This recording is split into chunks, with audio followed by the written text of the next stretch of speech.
Welcome back, Know-It-Alls. Thanks for sticking around through Season 1. Season 2 is just around the corner, where we will have new guests, special guests, return guests, and episodes with no guests. In the meantime, while we are recording and editing every single one of those shows, we've put together a best of Season 1 for you. So we've gone through every single episode we've ever done, and we've taken bits and pieces, some of our favorites of every single one of them, and put together a whole bunch of shows that we're going to be playing from week to week, just to recap everything that happened in Season 1. So sit back and relax and enjoy shit that you have already heard.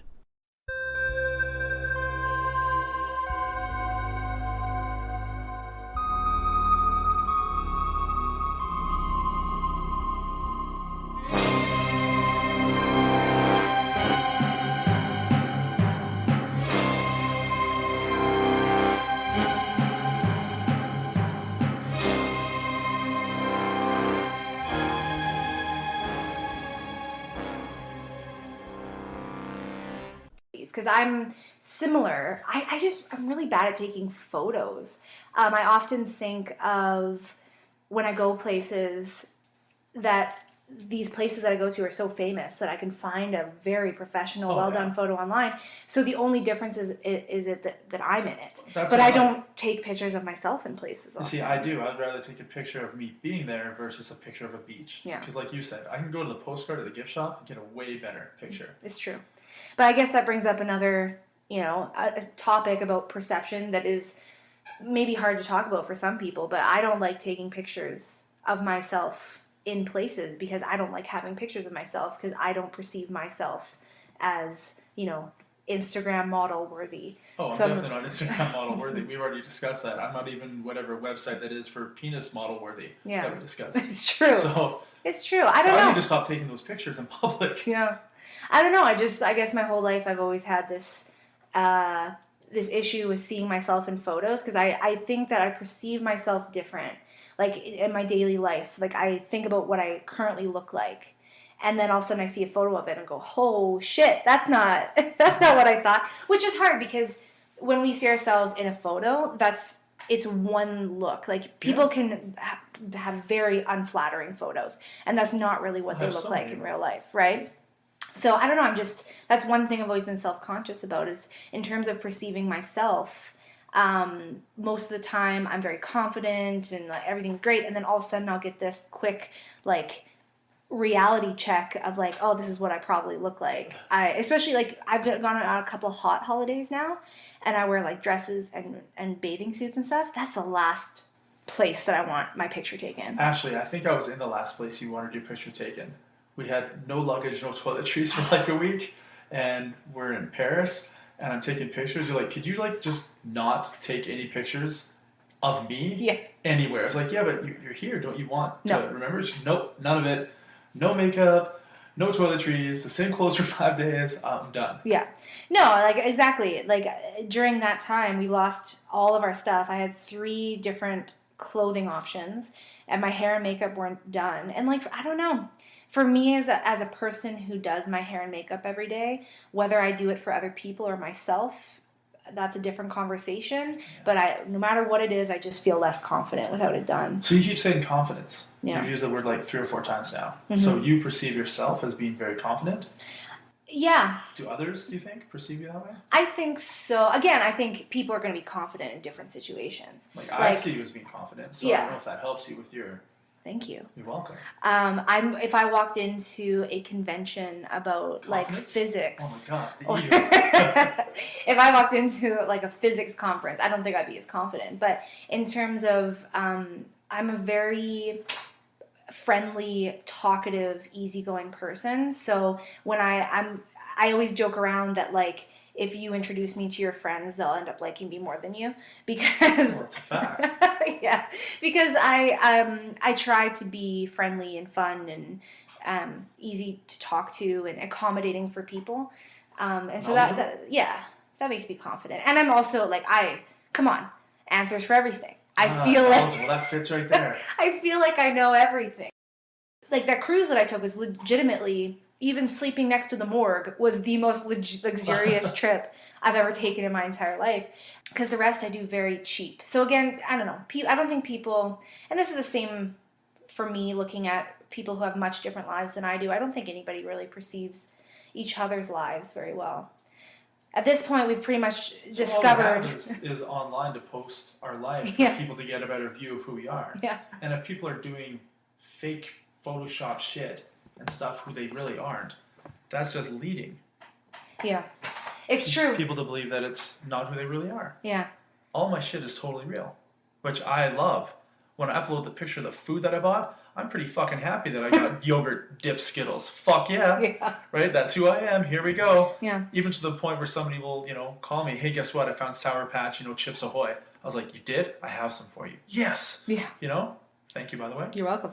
I think it's interesting that I don't think it's it's easy for a... Hold that thought. Yeah. Also on all my trips, I take things that aren't penises and I hold them in front of me like they are a penis and I get pictures of that. Yeah. That's 100% who I am. Yeah, that is. Yeah, and they post everywhere.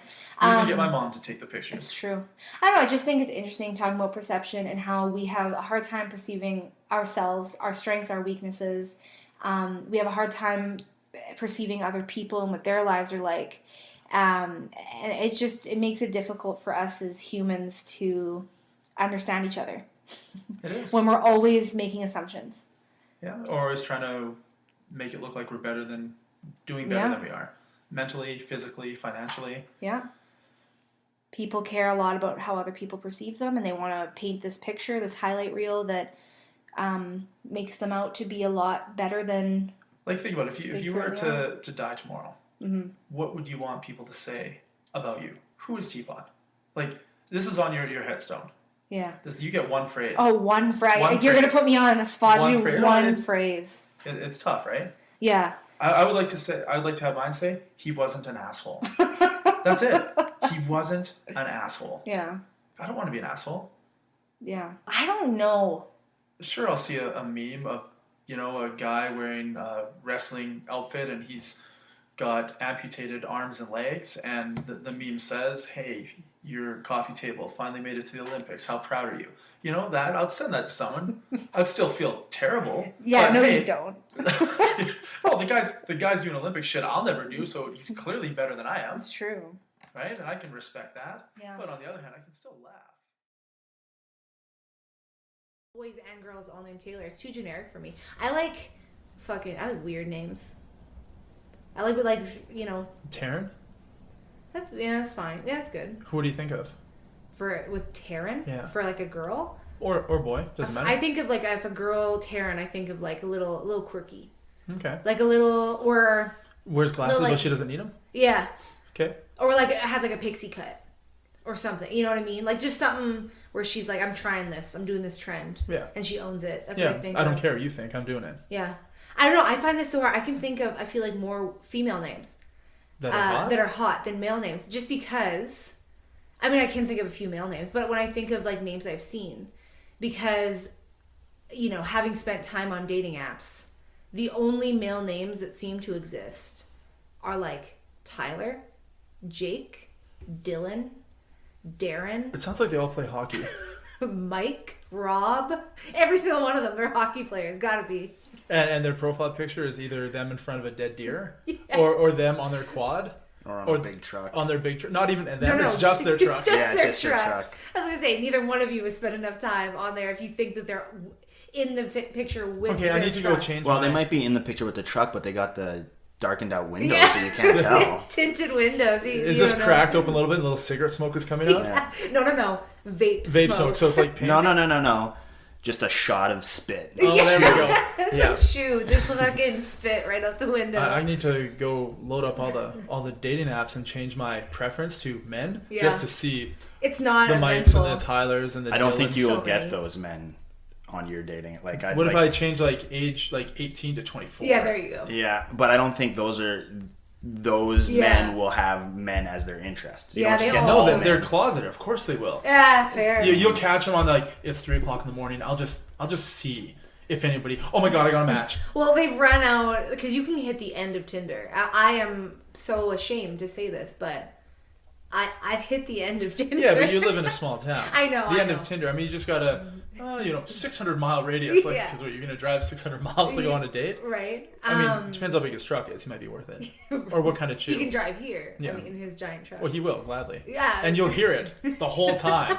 As it gets louder and louder, you're like, oh my God, that guy has the smallest penis. I can't wait for this date. Can't wait for him to show up. Yeah, no, I feel like, you're right. I feel like those guys, they hit the end of Tinder days ago. It's 3 a.m. No new people have popped up. They're switching their preference. Yeah, just to test it. Yeah. A mouth's a mouth. Hole's a hole. Hole's a hole. Yeah. My God, I've gone down that road. Yeah. At least 30 times. Oh, no. And that's just this week. But yeah, and you guys, I feel like at some point you guys missed, while we were talking about the dead deer and trucks, you missed fish. Oh, yeah. Because I, honestly, probably more than those two combined, every guy has to have a picture of a fish. Him holding up a fish. I don't know what that represents. I don't know what kind of symbolism. He's like, I'm a catch. I don't know what that's supposed to be. I think it's a look how manly fish, I am. This right? is nature and I own it. Right? All the hunting things are like, I can provide food. Yeah. I'm a hunter. Like Me strong. Me strong. Me strong. I don't know. It's all the same fucking name. So when I see a different name, it's, I don't know, enticing a little bit. Like hot names, I don't think Mike is a hot name. How about Terrence? I mean, that's better. Is he white or black? See, I know it's the worst because I know, when I know someone who has this name, that's where my mind gravitates towards. So I know like a male who lives in the city who is white and his name is Terrence, and he's fine. How about Samantha? I think in the 80s it was hot. I was gonna say I grew up with a friend named Samantha, but yeah, I think I like when people shorten it to Sam. As for a girl, I think more like a tomboy. I just think that's hotter than Samantha. Oh, so I'm thinking about my own personal preferences for female. There's nothing wrong with that. It sounds like you've hit the end of Tinder and you switch your preference. Baby, it's always been open. It's always been open. Wait, I don't have to hit the end. I have to choose something here. Can I just leave myself to be fluid? You can put both. You're allowed to put both. I'm not gonna lie, I've been on both. But the most messages I've ever got for female accounts was, "Hey, my boyfriend and I are looking for a third or a unicorn," is the term. And yeah, no, I didn't message back on those ones. But why not? I just didn't feel up to that.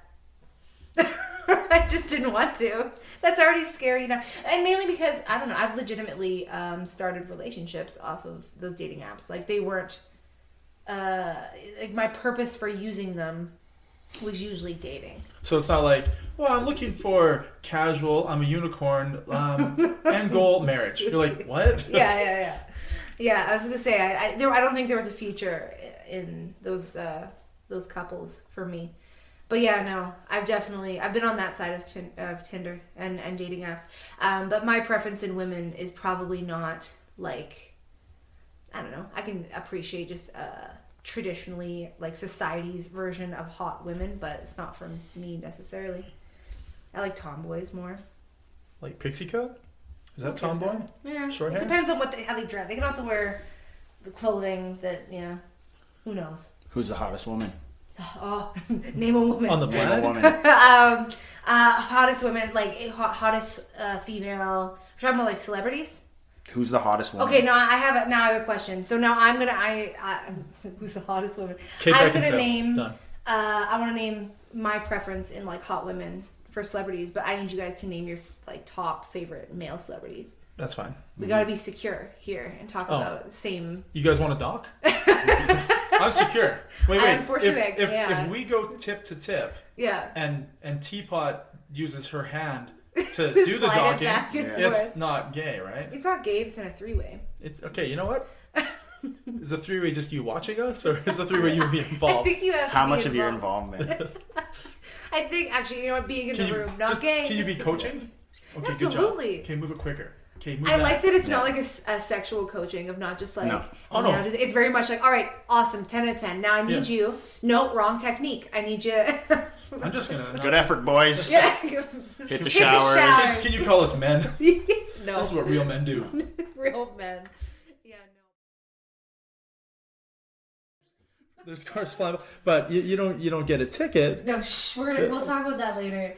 Have you gotten a ticket in Europe? I got 2 tickets in Europe in 2017. The same vacation. Oh, no. 2 different countries. Oh no. One was in Germany, on the Autobahn. Okay. But what I got a photo radar. I'm driving, all of a sudden flash in the rear, and I was like, "What the fuck?" Yeah. The Autobahn, right? And I'm pissed off about it. I don't know what was up with that. So, and then I cut back into France because I was going to France. I was cutting through a corner of Germany to get into France. Mm-hmm. And I did, the vacation in France, and I was driving back up to go through Germany and then through to the Netherlands. Yeah. And I drove through that same area, and what I didn't see the first time was that there was a construction zone there. Oh. There was nobody working. There was nothing. There was a couple pylons here and there, but I didn't see that there was a speed limit change. That's why I got the ticket. Fair. And yeah, that was easy done. When I got back to Canada, I went online, I paid it, and like a week later, I get another thing in the mail for another speeding ticket, but this time it was in the Netherlands. I was like, what the fuck? Two fucking speeding tickets in one trip? Yeah. But it was cheap. It was like $36 or something. Oh my god, I wish. The German one was super cheap, and then the Netherlands one was like, $60, super cheap. But I tried to go pay it online, and it wouldn't let me pay it. There's nothing I could do to pay it. And I had to use a translator to see what the website said because I couldn't understand, what is it, Dutch? It's Dutch. I couldn't understand Dutch. Yeah. I'm like trying to figure it out. And then I went on to the judicial constabulary, I don't know what it is, through Facebook. And I sent messages in English, and I was talking to somebody saying, hey, I want to pay my ticket. Yeah. Because one of the things said, if you don't pay the ticket, the next time you touch ground on an airplane in the Netherlands, you'll be arrested if you don't pay your ticket. And I was like, well, I like traveling. The last thing I want is get arrested in the Netherlands. I mean, it's probably a pretty sweet jail. You can get hookers and mushrooms. It's not a bad place. I'm pretty sure jail's pretty nice. Yeah. But it's still going to hinder the rest of my trip. So I tried to pay it. It wouldn't let me pay it. They told me that I had to pay using an online money transfer, but not like no e-transfer, no PayPal. It was an online bank transfer through a Swift account, which to this day, I don't know what that is. Yeah. So I'm trying to figure it out. So then I talked to my bank. And my bank says, yeah, no problem. We can get that set up for you. This is what you have to do. And then I checked, and the minimum payment was like $120. So through my bank, the minimum payment I could make through this Swift online money company transfer was $120, even though my ticket was $60. So either I pay the $120 and they get a bonus, or I don't pay it and I get arrested when I land next time, whenever I get there. And yeah, there's no other way for online payment. I even asked the person who I was talking to on Facebook, on Messenger, can I just e-transfer you the money and you pay my ticket for me? Like, I trusted them because there's documentation that we talked about it, right? So if I never pay them, it's like, hey, you're an employee here. They have my money, right? Yeah. And they're like, no, legally I can't do that. I was like, all right, cool. So finally I just said, fuck it. I paid the $120. And they wanted like a screenshot of the payment, so they could they would send me more letters, right? More tickets. Or sorry, the same ticket. And they said that they can't see the screenshot. They can't see the image. And it's like, what do you mean? It's right here. Then after a couple of days of me saying, I sent you like 20 of the same picture. I see it. They said, through our company email, we can't see attachments. I was like, so through Messenger, it's been blocked. They can't get attachments. So maybe viruses they're scared to get? Yeah, I guess. So how else do they see it? Yeah, I was like, what the hell? So I emailed it to his personal email, right? Which he was fine with that. He's like, yeah, I see it. I'll mark it off as paid, no problem. And then like 3 months later, I got a Swift transaction on my bank account for the remaining $60. They refunded me. Oh, that's good. So yeah, the Dutch government refunded me the overpayment I did. Speaking of a fine, like how much it was and how much you ended up paying. Yeah. Like, I'm just sitting here in my head totaling up the amount of money that I've spent on speeding tickets, and it kills me. My 2 was like $96. The 2 of them. I truly need to stop speeding. I truly need to stop being so unlucky. I don't feel like I put myself in danger, but I am an awful person, I'll admit it. But I've paid over $1,000 easy in paying tickets since I started driving at 16 years old. And it's been 10 years. I'm 26. I paid $1,000 in 10 years. Like, I need to stop. Is that like one ticket or like $100 tickets? Okay, so one of the ticket was a third of that, and it kills me. But it's off my record now. I was 17 years old, and it hurts me to talk about this because though it's a funny story now, I don't appreciate that I did put friends at risk who I found out later were not okay with it, and that bothers me to talk about now. But I was 17. I know teenagers well. They're stupid. You truly do not think of the consequences. No. And I was driving back with 5 people in the car, like myself and 4 other people in my tiny little Full shit box. Loaded. And it was a 1997 Oldsmobile Achieva, like just a little shitty thing. Well, how could you speed that? It doesn't go past 80. We're getting there. And we were driving back from Edmonton, which is a few hours away, and which was funny because what happened was a few weeks prior to that, my friend and I went to a concert there, and on our way back, I just picked up the speed, and we just made a joke out of it. So I was going about 160. Again, summertime, clear roads, but I was going so fast, and it was nighttime, and so I'd see tail lights ahead, and I'd be like, hey, guess what? I'm gonna pass them. And within 30 seconds, I was by. It was horrible, but it was funny at the time. And we got home from a 2.5-hour drive. We got home in an hour and 35 minutes. Nice. It was horrible. Look at all the time you saved. I know, but okay. So anyway, getting away with it once, I was like, I'm gonna do this again. Oh yeah, obviously. So I had 4 other people in my vehicle. I'm coming home from Edmonton. It's night time, and I'm going 160, and I go over a hill. It's pitch black, and lights flip on. They were sitting on the side of the road with the vehicle off, doing. See, now, do you want that or photo radar? No, you know what? I felt very ashamed, but the police officer was very kind, and he was like, "You could have really hurt someone," and he was like, "I clocked you at 160. If that's 50 kilometers over the speed limit." He's like, if you would have went 161, you would have $1,000 fine and your license taken away for a year. So I lucked out in terms of that. I got a $351 ticket, and I got 6 demerits on my license where we're from. Is it 9? If you have 7, okay. You get your license taken away for a month. Because with photo radar, they don't do demerits because they don't know who's driving. Yes. So mine was pulled over. So I got this $351 ticket, and because it's 50 kilometers over the limit, it's a federal offense. So not federal, but it's a serious offense, a really high level one. So, and because I was under 18, what I didn't know is while I was waiting in my car for the fucking ticket, they called my mother. And horrible, again, makes me feel ashamed. They called my mom. I think so I paid it off. It's $351 thrown out the window. I learned my lesson. 2 funny things. One is the next day I was going to pick up my glasses. I Even without your glasses, So I've never had glasses in my life. I got my eyes checked. They're like, you need glasses, especially if you're driving at night. Oh.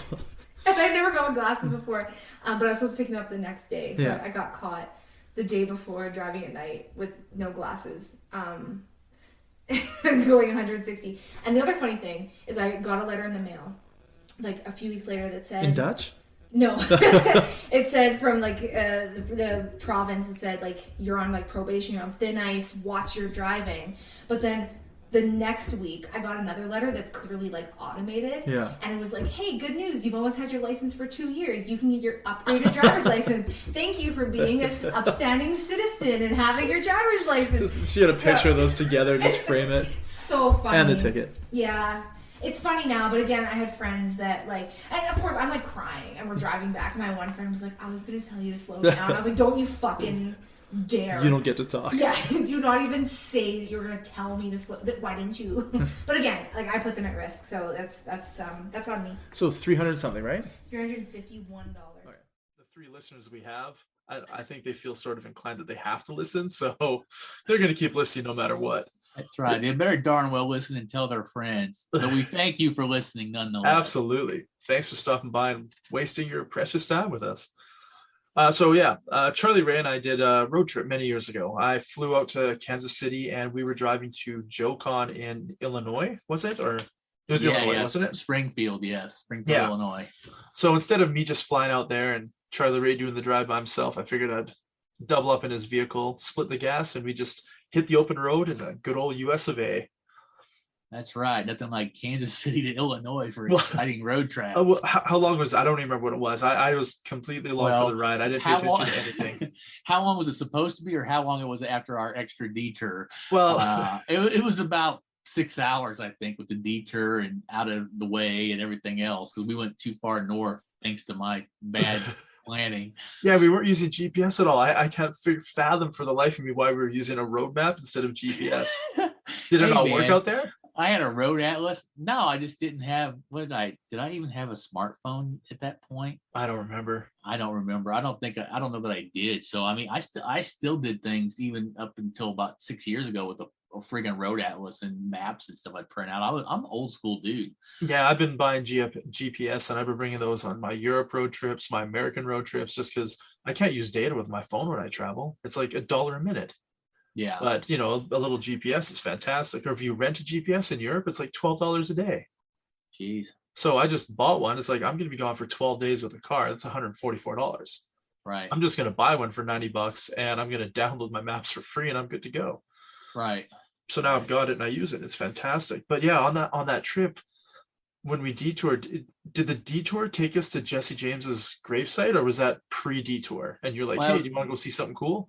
That was pre-detour. We just hit that because where Jesse James is buried is a city called Kearney that's only like 20 miles north of Kansas City limits on the way up I-35. So And it totally made me on the happy. way. That was Yeah. awesome. Like, it was such a treat to actually see something different than just wheat fields or whatever. Yeah. Actually got to see something very Americana. Very cool. If we'd had more time, I didn't drive you out to the farm, did I? I didn't. No, we just went to the cemetery. Yeah. Yeah. The farmhouse is really interesting, and that's actually also where I think Frank is buried there on the farm. His brother is, but Jesse's buried there in the cemetery because Frank because what happened was eventually their house became a museum, and they used to give guided tours. So I mean, Frank James would actually be your tour guide in the early 1900s when he's a little older. Obviously, so messed up. Yeah, up until near where he died, you could go out there and you pay a certain amount of money, and he'd give you a tour of the farm and the house and everything while he lived there. It was a museum, and he lived there. So like it's like his bedroom, and then he give the tour of the rest of the house. Really small place, but you go there now, it's still like the original carpet from the fucking 1800s. And so it's like MTV Cribs. He'd be like opening up the fridge and pulling out like all the yogurt and all the the energy drinks. He takes you up to his room and he's like, "This is where all the magic happens." And you're looking at him like, "What the fuck, man?" But like, he didn't get arrested. He wasn't like a criminal. He was allowed. This was after he got out of jail. Okay. His mom, his mom and his family, lived there, and like you can see that they tried to kill Jesse James with a bomb, like. I don't know, whatever time period it was. And you can see the damage inside the house. Like, it's like some of the marks from the explosion and stuff. And I think it killed like one of his other brothers or a relative or something in that, which is one of the reasons why he hated the authorities so much. Yeah. But so she lived there, and and then after Frank, I guess, got out of prison or whatever, and he came back there and lived there with his mom and stuff. It is really cool history, to see. And one of the things that I've thought about doing, speaking just kind of like a part of a road trip kind of conversation is that I'm going to make a list of all the like attractions and like historical stuff here around Kansas City and around about an hour drive or less. And over the next couple of years, I'm going to try to hit a bunch of them, because whenever the day comes when I sell and I move out of Kansas City, I'm not coming back here to visit, just go see all this little stuff. You know what I'm saying? I need to do it now while I'm here, because whenever the day comes, if I move someplace like France or Italy or Vietnam or Mexico or wherever, I'm not coming back to Kansas City. My time here will be done. What I can eat and can't eat, and obviously if I try someplace new or different, I'm taking my butt in God's hands. Because I saw you downing like those wasabi peas for like an hour. Oh my God, those are awesome. I was like, that's not gonna rip through you like lava. Like, no, those don't really mess me up at all. I haven't had some of those for years though now, so who knows? I couldn't do it. The one of the worst experiences I had, and this is funny because I told it at his funeral, was me and my friend Kurt flew out to Los Angeles. This is about, oh God, when was this, like 90, 94, 95, somewhere in there.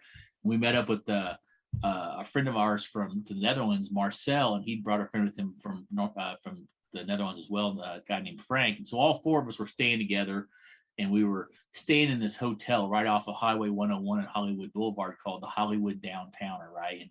And the owner of the place was Dutch. That's why he was staying there, because like recommended, like within the family kind of thing. And this guy was carrying a piece, and we were right next to like this Vietnamese section of downtown Hollywood. So like we were right there on the edge of like like regular Hollywood, and then like right next to us was kind of like Vietnam town, you know.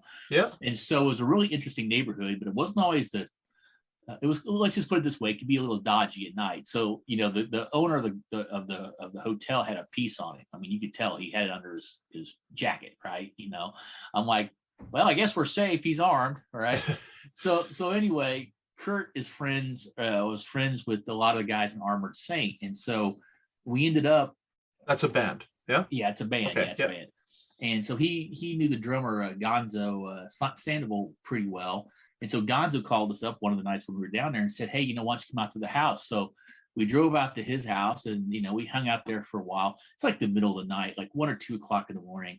And he's like, hey, man, and we're all hungry. So he's like, let's go to Tommy Burgers. You ever been to Tommy Burgers out in LA? I've never been to Tommy Burgers. Well, here's the thing about Tommy Burgers.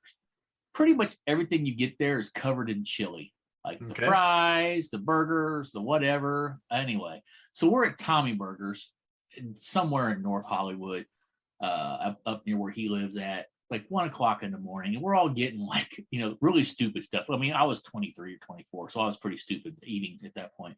So, you know, it's 2 o'clock in the morning. I'm getting like a double chili cheeseburger and chili fries. And we're all eating just all this stuff with chili and jalapenos, all kinds. I mean, literally just death to me right now, you know, at my age. And, you know, we took him back. You know, it's pretty much the end of the night. We dropped him back off. So we went back to the hotel, and we were all 4 sharing one hotel room, like 2 beds. We were all, you know, whatever. And, you know, we all passed out, and we woke up in the morning, and the smell in that room, when I woke up, it was literally like, it was just ass. It was just nothing but ass. I mean, everybody had been farting all night long in this closed room, and we're like opening the window. I mean, it was just probably like you could like see a wave of funk roll out of the room. And yeah, I told that at Kurt's funeral, that story. But yeah, that was an experience I will never ever forget. Would you go back? Oh, the food was awesome. I wouldn't do it at 2 o'clock in the morning. That's for sure. I mean, I don't have enough, you know, Tums for that at this point, but yeah, I mean, man, we used to eat some pretty bad stuff on the road when we were in California. That's for sure. We've learned, like, I live on the prairies, right? So it's very flat, very houses and towns few and far between. So a lot of empty road, empty space. Right. So I've learned that you keep a roll of toilet paper in the trunk. You just do, because you never know when you need to pull over, right? Right. Guy or girl, toilet paper is helpful. Yes. And I remember taking one of my employees, I would usually take employees down to Montana for a weekend. So when they turn 18 and their parents let them go on the road trip and they have a passport, you know, me and a couple of the other older guys would take the 18-year-old kid down to Montana and teach him the ways of eating really shitty food that's really bad, really cheap, so it's okay. And we were driving through this area called Special Area Number 2. I think it's probably about 450 kilometers of wheat fields, nothing. Jesus. There's a coal mine, but there's no gas stations, no hotels, there's nothing.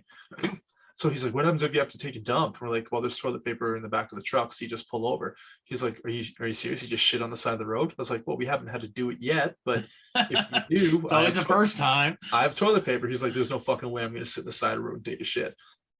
I was like, well, I mean, it's only so long you can hold it in for before it starts to come out. So then we just drive, we go to Montana, we do our weekend, and on the way back, we hit Special Area Number 2. He's like, hey, can you guys pull over a sec? I need to go to the bathroom. We're like, yeah, sure. So we pull over, and he gets out. He's just looking around. I was like, what are you looking for? There's nobody here, man. There's nothing. There's wheat fields. Just go take your piss. He's like, the thing is, I don't need to take a piss. I'm like, then why'd we pull over? He's like, I actually need to take a shit, and I kind of need that toilet paper. I was like, this is the kid who said, I'm never shitting on the side of the road. Right. He's like, I really need to go, like, right now. So yeah, we gave him the roll of toilet paper, and he did his business, and he's like, so am I the first? I'm like, you're the first.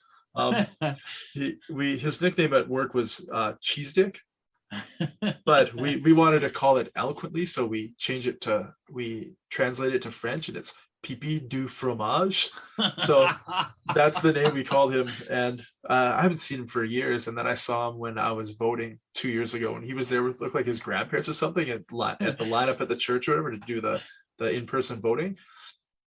And I walk up, I go, bonjour, pipi du fromage, comment ça va? And he just looks at me, he's like, I don't know you. He's like, pipi du fromage, how are you?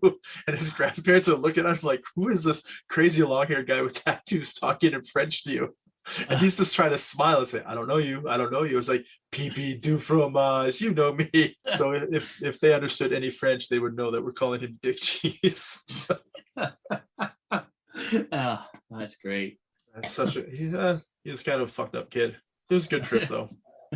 All I can think of when I think of the fact that, you know, that you're running a restaurant is pillow pants. The troll that lives in the troll. Pussy. Yeah. Yeah. You think of Clerks 2? Yeah, Clerks 2. Oh my god, I wish I ran a place like that. Like movies, that'd be amazing. There's only one trilogy, and it is not of the Rings.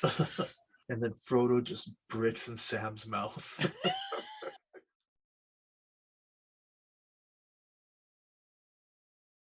It's just so commonplace that it's not even thought about anymore. It's like, you know, you think about certain things, you try them, and even now, years later, you remember, oh my God, that was so good. And it's like, do people really have those kind of experiences now? I'm gonna guess that they do, but some do. I have them with certain snacks I buy, but there's so many snacks out there that it's hard to find just that right one. Yeah, that you have that feeling. There was on that trip we stopped at a KFC, and I'm bringing this up because it's to this day I still find it weird. Is this the KFC that was on that channel with like a really open high, like a road? Yeah, we were right on the, yeah. And like it was in a parking lot with like a bigger place behind it, and like we had to park and yeah, okay, I remember that. Yeah. We went to the KFC. I walked in, and I'm looking at the menu, and in the States it's different. Like we don't have extra crispy in Canada. And right. it's just I don't know how to put it. There's no real rules with health fast food in the States, so things are a little bit different, which I like because it's like a treat for me. So I got my meal, whatever it was. I can't remember what I got at all. But then when you're ordering, you're just like, I'll get the 6-pack of gizzards. And I look over at you and I was like, are you fucking with her right now? And you just look at me. It's like, what did you just order? He's like, I ordered the 6-pack of gizzards. And I look up on the menu, I'm looking for it. It's like, what the oh my God, they sell fucking gizzards here? And it just blew my mind that KFC sells deep fried gizzards in like 6-packs.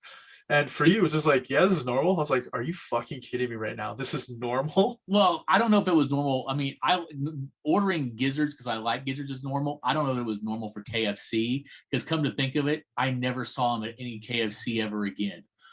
It's kind of like you said, you know, I mean, I didn't come back to Kansas City. There was like gizzards on the menu. There's not gizzards on the menu now. You have to go to like some, you know, small chain. Like we have a chain called Go Chicken Go here that's got like 4 stores in Kansas City. You can get mixed chicken livers and gizzards like for like see, that's something you would never have that in Canada. It's not a thing. Like it's just not it's not a thing. And I've been to tons of KFCs even in the States and worldwide, and nowhere have I ever seen gizzards on the menu. And I thought you were fucking with her. Like I thought you were just like lying to her. She's like, sorry sir, I can't seem to find them. She's like, 6-pack of gizzard, and she's punching it in. I was like, what the fuck? And then when you got it, I looked at it. It looked like little hockey pucks. Did you try one or not? No, hell no. It looked like a ball of like a flattened ball of deep fried shit. I couldn't do it. I remember you saying they weren't as good as you'd hoped. No, they weren't. They were not the best gizzards I've ever had, man. No. And I've had gizzards at quite a few places. Yeah, I don't think I've ever had a gizzard, and I don't think I want to after seeing the little hockey pucks that you were eating. I don't know. It's to this day, I still find it really odd. I forgot all about that, man. Yeah, that's great. That was awesome. It was so abnormal. You gotta get a 6-pack of gizzards. Thought you were kidding. Can I get some possum ass? I was like, wait, they sell that out here? They got fried possum ass here. That's amazing. Yeah. Some Rocky Mountain oysters right next to it. You know what? I really wish that, I know this is when we kind of met, kind of not in person, but I really wish you'd made it down to that New Orleans trip because the food down there was just amazing. Yeah, no, I do. I mean, if I had made it down there, we never would have met. Yeah, it's true. Right? So it's good that I didn't make it down to that trip, and we just communicated online with, dick pics and whispering sweet nothings. And you trusted me to send me like $1,000. Yeah, it's like $1,200 US. Yeah, just send it to me. I'll hook you up. I'm like, I don't know this guy. It all worked out though. Man, you know what? We were a lot more trusting about 10 years ago than I think we are on the internet now. There is no fucking way I would send $1,200 to anybody, even a relative, right? Wow. Back then you were a stranger, and I was like, yeah, sure. I trust you'll send me the stuff that I hear you say you're gonna buy for me. But yeah, we'll definitely talk about that joke on a different show, because that's a story unto its own. Wow, man, that KFC was kind of weird. I remember us going in there and there wasn't a whole lot of people in there, because I think we were eating like at something like 2:00 in the afternoon or something. Like we missed lunch because of all the stuff. And we were trying to find a place to eat. And KFC is pretty safe, like, you know, chicken and fries. It's not that hard to fuck it up. Yeah. Unless you get gizzards. Yeah. Don't get gizzards at KFC, boys and girls. That's my lesson for you today. I would recommend not getting them anywhere, but that's the Canadian in me. It's not a thing. Man, some gizzards and some good gravy to dip it in. Man, that's good stuff here. Okay. Well, I'll take your word for it. I don't know. There's probably something, you know, uniquely in Canada that I wouldn't eat. I mean, you have like fried beaver up there. If we do, I don't know. I think it's probably a protected animal, so I doubt it. It's like saying, hey, Wolverines on a stick. It's like, yeah, I'm in the States. Can I get one of them bald eagles on a platter? Sorry, sir, we don't actually sell those. Damn. So yeah, we're not gonna chop up a national animal for you. I'm kind of curious what a bald eagle would taste like. Hopefully it tastes like chicken. Chicken. Yeah, but you know, chicken won't get you 20 years in jail. You're like, I'll get 6 bald eagle gizzards, please. Yeah. Can I have a condor fucking drumstick? Like a buzzard. No, thank you. So yeah, that among many other road trips, I find I do a lot of road trips in the States, and doing those road trips, I don't know if it's my body not being used to the lack of rules when it comes to food processing in the States, because pretty much anything goes, right? Like the amount of chemicals and stuff in the food kind of boggles my mind. But every time that the guys and I are on a road trip down in Montana, it takes about an hour into eating gas station and food in the States where we have to take a dump. Like our first stop all the time in Great Falls is like the 4 of us will get out of the truck and we'll all go straight to the bathroom and all take massive liquid shits. And it's not like you shit like that at home. For some reason, eating the US food and there's so much of it and it's so good. It tastes great. That's why we keep buying it. But we spend a lot of time taking dumps. Like we destroy bathrooms. I remember being on a road trip to California with 2 friends, 2 Canadian friends. So we're down in California. We're heading on the way back, and we're somewhere around Portland, Oregon. We stopped off at Burger King. So it's about right there. It's about a 6-hour drive. We rented a car. We dropped our car off at the airport in Bellingham, and we picked up a rental to do the California portion of the trip. So after we picked up our rental car at the airport and we started doing the California portion of the trip, on our way back, we stopped and had a new brisket burger at Burger King. Okay. And, you know, only 2 of us ate it. The other guy just, you know, got a Whopper or whatever. And like 4.5 hours into the drive, our stomachs started turning. Like the 2 of us were just like, oh my God, we need a bathroom. We need a bathroom. It was like 10 o'clock at night. There was nothing open where we were. We needed to we're like, okay, well, we just need to get to the airport. We can take a shit there when we drop off the rental car and pick up our car. And I remember us pulling into the Bellingham airport, and I was driving, and I pretty much just parked the car, took the keys out, threw it at my friend Mark and said, you take the car back to the rental place. Andrew and I are going to take a dump right now. And Andrew and I ran into the bathroom. Andrew kicks open the bathroom door. There's 2 stalls. We both sit in it. And just explode. Oh my God. What I heard coming out of Andrew's stall was terrible. And then I hear him say like, oh dear God, it burns. And then all of a sudden I did the exact same thing. And he started laughing and I started laughing. And then he's like, look down. And I look down and he has his hand under the stall with his phone. And he took a picture of what he just took a dump of. He's like, what does yours look like? And I just look between my legs. I'm like, it looks the same. And so we destroyed the bathroom for like, I don't know, 10 minutes, just like liquid. It was like a froth on top of the water, like a pond scum. And we clean ourselves up, and we're laughing about it, and we go out to the car rental place, and Mark is like, why are you guys laughing? And then Andrew showed him a picture, and he's like, what the fuck happened to you? He's like, well, just be thankful you didn't have the brisket burger at BK, because this is what it does to your body.